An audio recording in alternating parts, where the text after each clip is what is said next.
Hai, apa kabar semuanya? Semoga kabar Anda baik-baik saja. Terima kasih karena sudah memberikan support dan juga kesetiaan Anda untuk membangun channel Codot Film. Yuk kita lanjutkan alur ceritanya, sambil siapin kopi dan cemilan, setting suara volume full. Gasken.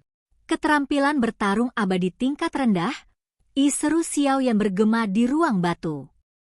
Jangan melihat perbedaan antara peringkat surga dan peringkat abadi, tetapi keterampilan bertarung yang sebenarnya jauh dari satu sama lain. Pangkat surga adalah untuk memobilisasi kekuatan langit dan bumi untuk digunakan untuk diri sendiri, sementara peringkat abadi berada di luar kekuatan langit dan bumi. Dengan kata lain, keterampilan bertarung peringkat abadi akan menggunakan kekuatan langit dan bumi untuk mandat dan tidak dapat digunakan oleh orang lain. Kaisar Dou adalah simbol terbesar untuk mengerahkan kekuatan langit dan bumi. Jika dia tidak bisa, itu seperti mematahkan lengannya dan mematahkan tangannya. Bagus.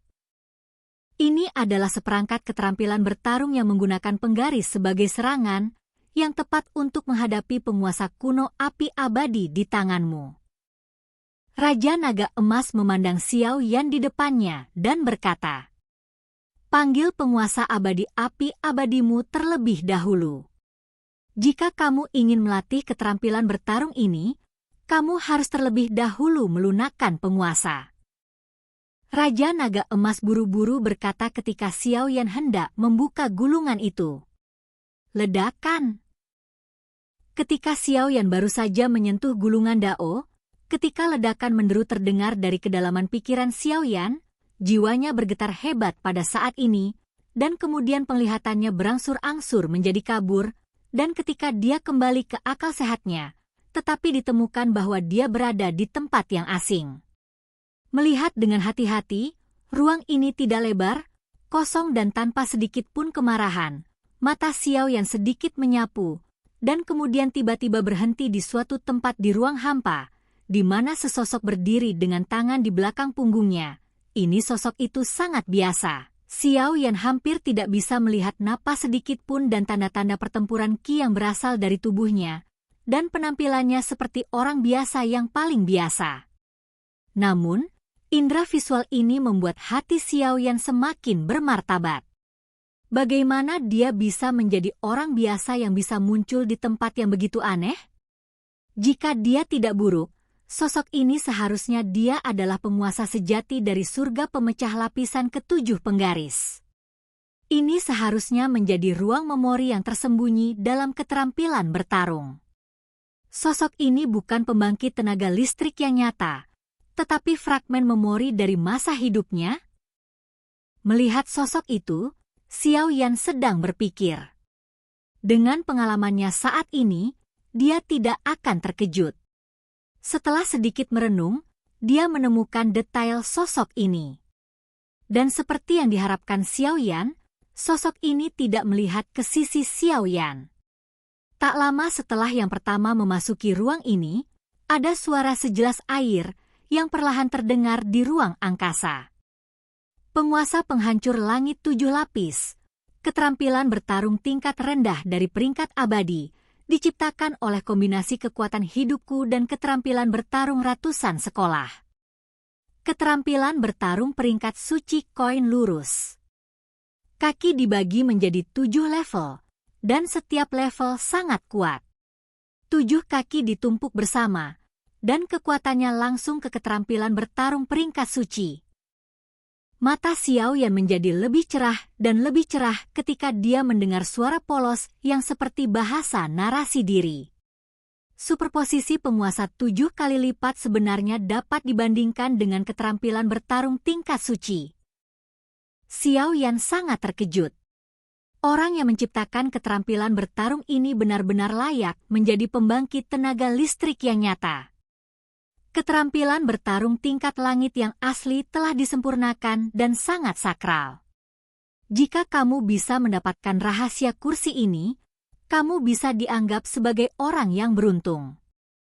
Karena kamu bisa mendapatkan penguasa api, maka penguasa api seharusnya ditempa oleh penguasa api. Air liur roh api. Ingat, penguasa langit pemecah lapisan ketujuh harus menggunakan penguasa kuno yang marah dari api yang berbeda. Hanya dengan begitu itu bisa berhasil dilemparkan, jika tidak, itu akan dibalas.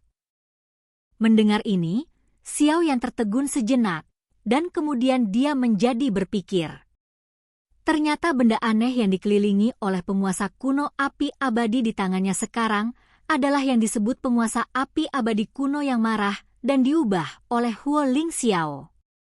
Seperti yang diharapkan dari keterampilan bertarung tingkat abadi, proses seperti itu masih diperlukan untuk mendapatkan warisan keterampilan bertarung yang lengkap. Di atas danau, Raja Naga Emas dengan tenang dan perlahan mengangkat penguasa kuno api abadi di tangannya. Di permukaan penggaris, garis-garis khusus yang pernah membuat Xiao Yan merasa aneh, pada saat ini memancarkan cahaya merah menyala. Memegang erat penggaris hitam yang menjadi semerah matahari terbenam, pria misterius itu mengeluarkan minuman rendah, dan tubuhnya tiba-tiba bergerak. Telapak kaki perlahan melangkah di kekosongan, dan bayangan muncul secara mengejutkan di bawah iluminasi matahari terbenam. Melihat bayangan di kehampaan dengan kaget, Xiao Yan terdiam beberapa saat, dia tidak menyangka bahwa kecepatan pria misterius itu akan sangat menakutkan. Bayangan itu berangsur-angsur menghilang, tetapi sosok pria misterius itu muncul seperti teleportasi di bawah air terjun besar yang lebarnya lebih dari 10 kaki. Dibandingkan dengan air terjun gantung besar, tubuh kecil pria misterius itu, sama seperti semut di gulungan gambar, itu sangat tidak mencolok. Tetapi sosok kecil seperti semut ini, pada saat ini, memiliki kekuatan yang bahkan lebih menakutkan daripada air terjun ini. Tekanan angin yang sangat besar yang disebabkan oleh air terjun yang jatuh tidak mampu membuat tubuh tua yang tampaknya lemah itu bergerak sama sekali. Tubuh yang bergegas ke depan tiba-tiba berhenti, jari-jari kaki menendang di udara, dan tubuh berputar 180 derajat di udara. Penggaris hitam di tangan pria misterius itu menjadi semakin bersinar, dan pada akhirnya, cahaya yang kuat benar-benar membuat Xiao Yan harus menyipitkan matanya. Keterampilan pertarungan peringkat abadi, lapisan ke-7 menghancurkan penguasa langit. Guntur yang menggelegar tiba-tiba meledak, diikuti oleh gelombang panas yang bergejolak yang hampir menyebar ke seluruh ruang.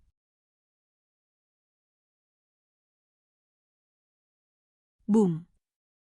Di permukaan ruang yang luas, tiba-tiba, kolom air yang tak terhitung jumlahnya naik ke langit, yang sangat spektakuler.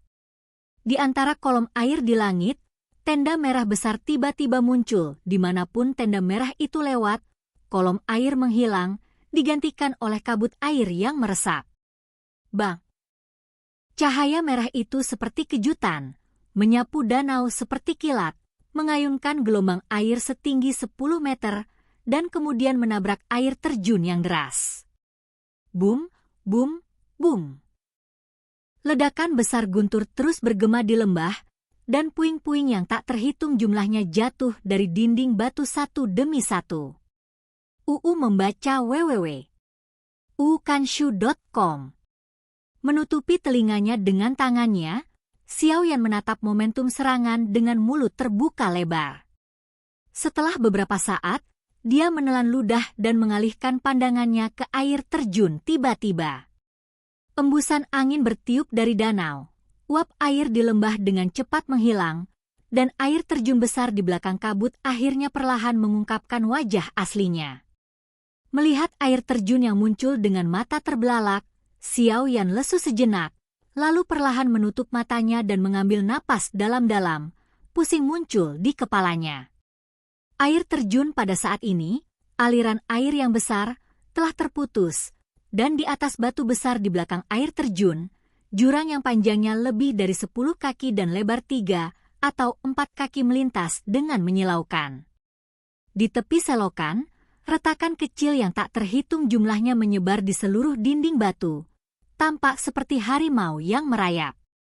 Aliran air terjun di atas tebing terus mengalir perlahan setelah tergenang selama lebih dari 20 detik, dan bekas luka besar di batu secara bertahap disembunyikan. Melihat lingkaran hitam cahaya yang menyebar dengan cepat di pupilnya, Xiao Yan juga menarik napas dalam-dalam, tetapi tidak ada tanda-tanda panik, tetapi dia menghadap sosok di lingkaran hitam dari kejauhan. Membungkuk dan membungkuk. Ini adalah aturan praktis yang sederhana. Bagi mereka yang ditakdirkan, ingat nama kursi ini, Dewa Berkaki 7. Suara samar, seperti petir, tiba-tiba bergema di benak Xiao Yan, dan sosok itu. Dalam lingkaran cahaya gelap itu menjadi semakin redup, dan akhirnya benar-benar berubah menjadi pemusnahan. Gambar terakhir dari generasi pembangkit tenaga listrik yang tertinggal di dunia ini menghilang begitu saja. Xiao Yan mengangguk diam-diam, membiarkan cahaya hitam pekat itu berdampak, merobek tubuhnya. Oke guys, jangan lupa like, comment, share, and subscribe di channel Codot Film. See you next video. Peace out and bye-bye.